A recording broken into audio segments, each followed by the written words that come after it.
Now to the tragic story of a 13-year-old Indigenous boy from the Fraser Valley. He died of a drug overdose, and now the boy's grieving family is calling for the government to do more for children when their mental health crumbles.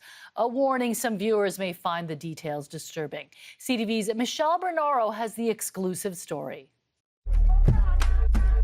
Chayton Point loved to turn up the music and show off his moves. He was quite the funny kid. He loved dancing. He was the kind of kid, says his mom, who even from a young age acted like a gentleman. He'd get somewhere in the car and he'd be like, "Mommy, wait there." And he'd jump out of the car and he'd run and go open the car door for me. But Christine Mason says when Chayton, who is Indigenous, was about 10, he suffered deep trauma that he initially kept secret.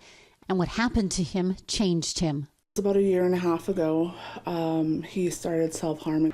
Chayton's mom took him to counselors and therapists. He was put on an antidepressant, but last spring he started to use. His drug of choice was Molly. Then his friend Brianna McDonald, who was also just 13, died of a suspected drug overdose, despite her parents' plea to Fraser Health to put her into involuntary treatment. The loss left Chayton devastated. His mom, an outreach worker, says she tried desperately to find additional help. I was told that I had every resource in place for him, and there was nothing more that I could do to support my child and his mental health. With his mental health spiraling, he ended up in Abbotsford Regional Hospital, where his parents say they asked the psychiatrist about the child's psych ward at Surrey Memorial. We asked him to keep him. And he did. But he told us that he personally advised us that he wouldn't keep his own child there. So I don't know, if a doctor tells you that, what kind of what decision would you make? So they agreed he should go home with a safety plan in place. Unbeknownst to Mason, her son would later find this wallet with drugs inside. He would use those drugs, and when his mom went to wake him the next morning, he was not breathing. I ran over and I was like, "Jay." We Narcaned him, and paramedics told us to put him on the floor and start doing CPR.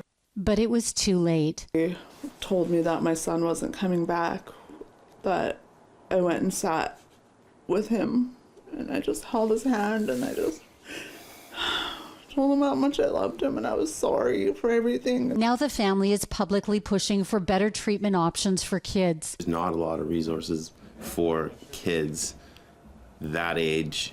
It's more for adults. I really think that there should be more centers, or more drop-in centers for youth who are struggling with mental health. Like, there's just nothing out there. NDP leader David Eby says the province has been trying to make it easier for parents to get their children help. We've opened a beautiful new treatment center for youth on the island called Orko-Lalem.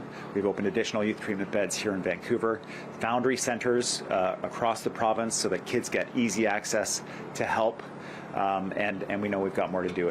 The BC Conservative leader saying he's committed to improving treatment options. We're planning to build out significant support, everything from doctor-prescribed treatment to short-term treatment and recovery to long-term recovery, as well as to that compassionate involuntary care and treatment that's needed. Mason believes her son wants his story told as a warning to others that even when they are hurting, drugs are not the answer. You don't know what's in there. They just sprinkle some fentanyl and you could be done.